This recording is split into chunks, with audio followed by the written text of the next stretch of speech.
Welcome back. Huddle up. It's Fox Sports Radio Wisconsin. Billy Schmid, Armin Sarian with you. It is the Huddle on Fox Sports Radio Wisconsin. 1070 a.m. in Madison, 9:20 a.m. in Milwaukee as we hang out with you coast to coast. We go pillar to post for the 3 hours live at 5. And now in our third hour, our stretch run, as Hunter Baumgart is in for Drew Olson. Armin's right there. We welcome in Matt Mueller, Man About Film, hanging out with us now. Matt, good morning. How are you feeling here today?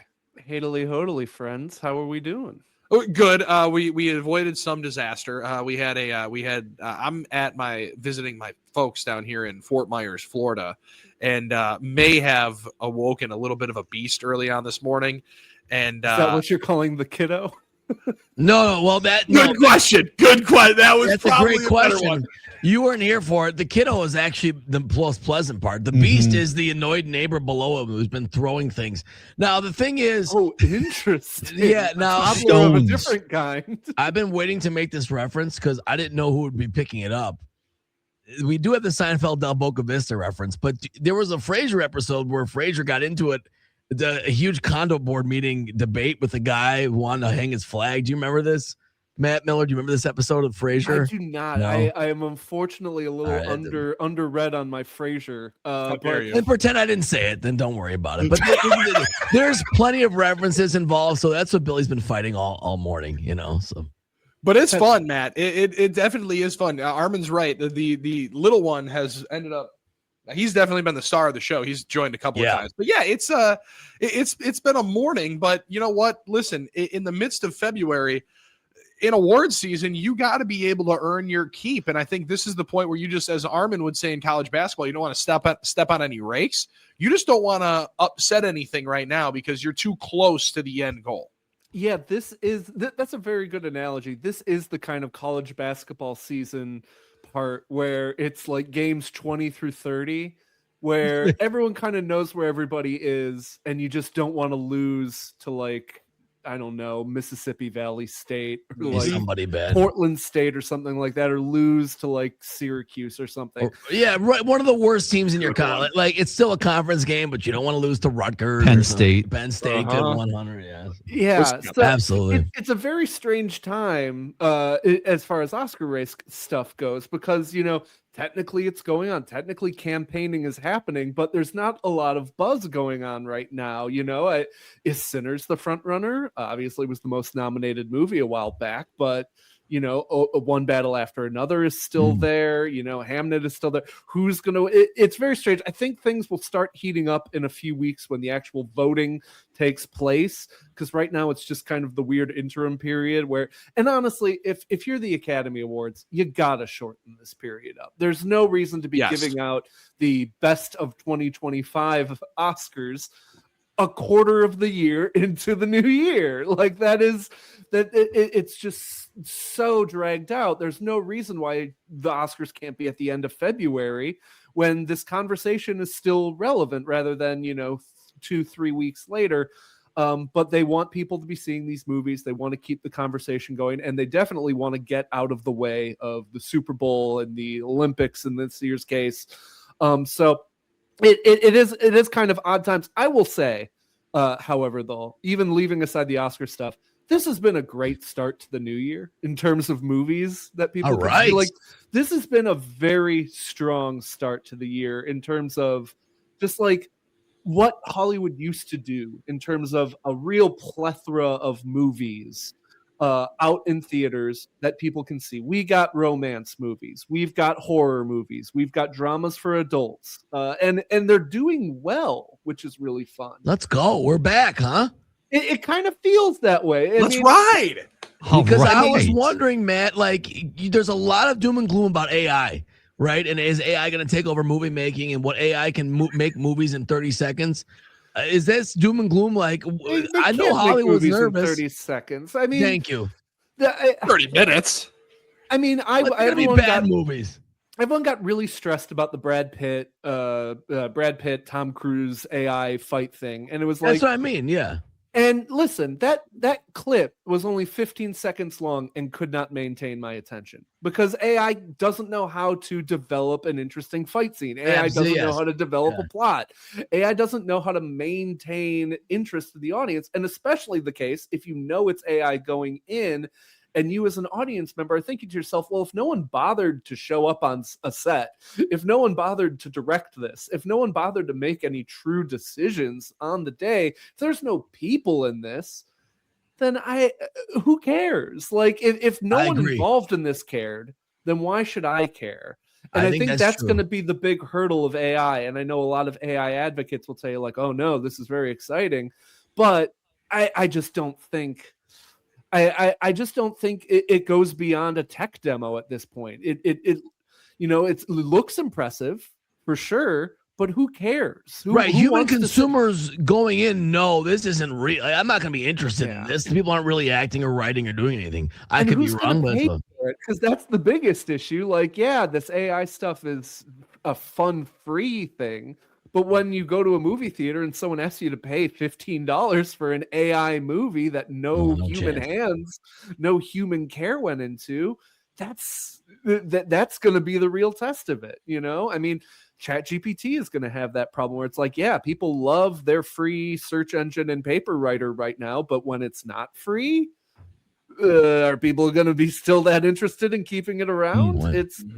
It's especially if, it has these hallucinations, which I just saw an article the other day that was like, yeah, they can't stop them from hallucinating. That's just a part of the computer, air quotes, AI problem. Right. Well, and Matt, you hit it on, I think you hit part of it on the head too, is like there is still always going to be a drive for, I mean, we saw it during COVID of shopping local, right? Like there's always going to be a drive for being able to feel like you see and you're able to support an individual that you're going to put your time, money, and effort into, right? Like, and that development you talk about with the characters and stuff like that. But I also think it's with the industry as a whole. And if going in, the way you said it is perfect, that no one cared to show up here. Why do I care enough? I think that's going to be still going away, the takeaway, because it feels like people do want to still throw support at things they are seeing people are working hard at. Yeah, I mean, look at a lot of the love that people have for Christopher Nolan is because the dude is like, I want to film with a bunch of actors on sets using as little, special effects as possible, or at least computer effects as possible. You look at something like Nosferatu. I think this moment in film is really big because it seems like directors are becoming stars in a way where it's like people want to see a vision from a person. Barbie would have made a ton of money no matter the case. Greta Gerwig's Barbie probably becomes the monster box office hit that it did because it was like, this is a person's take on this. This is not just, slop. Yeah. So I tend to be hopeful on this. I tend to view, culture AI as kind of an NFT thing where it's like, it's pushed down our throat. And, maybe it'll be used for a lot of like fanfic and a lot of that kind of stuff on the internet. But I also think that people like the fingerprints, you talk about claymation and animation, and people like to see the kind of pen strokes and they like to see the fingerprints on that kind of stuff. And I think in the world of fan fiction, people want it to feel personal and stuff like that. So even there, I'm not sure as much. And then you add in the part where, you can make an AI movie, but like, is anyone else going to watch it? And if that's not the case, then who do you share this with? Then what's the point? Yeah. Right? Like that fan fiction thing is interesting. Sports, the thing with art and sports and all this stuff is that it is in the end communal. It's something to talk with other people about and share. And if you can't really share the weird AI movie that you made for yourself after a 5-minute, prompt and load, then you're just, what's the point? It's just very strange, and I hope everyone comes to their senses. But if enough money can be made for rich people, then I guess the senses can be ignored.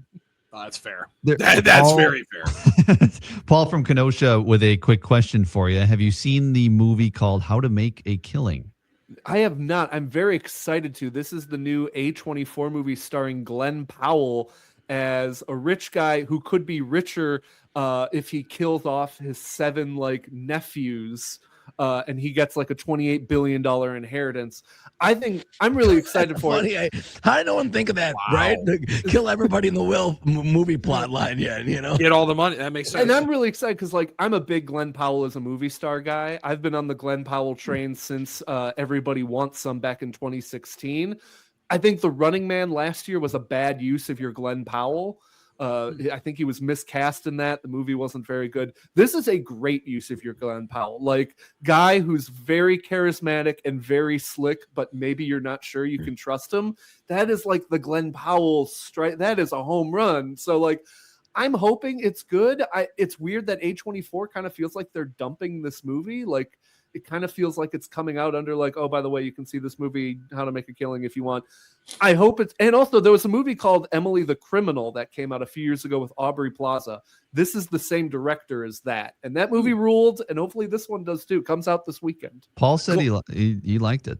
All right, there we go. Glen Powell, I learned about on the McAfee show because he is hilariously charismatic. Yeah, he's a very, very good watch in a fun setting.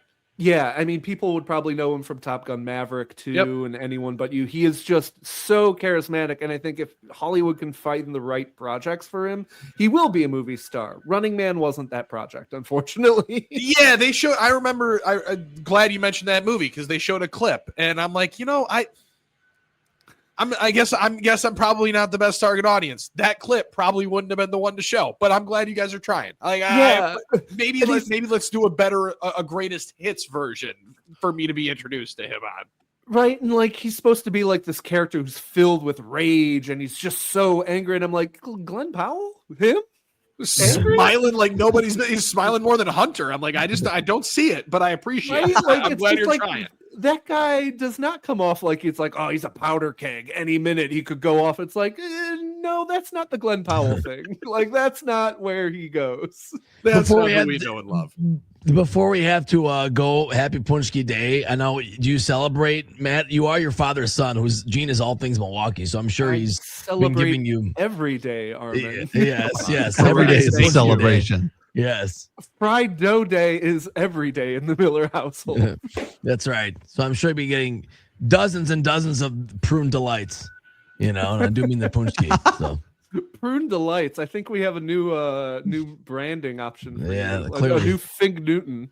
It's my fantasy football team name next year. Any bakery, call me up. I'm willing to hawk your products for some free donuts. That's a hell of a sales pitch. I do want to, if I can cram in one quick. All right. Please do. Good luck, Have Fun, Don't Die in theaters right now. It is an anti-AI movie. It is directed by Gore Verbinski, who's a crazy person who directed the first 3 Pirates of the Caribbean movies. It's a crazy, really fascinating time if you like stuff like Brazil and Everything Everywhere All at Once.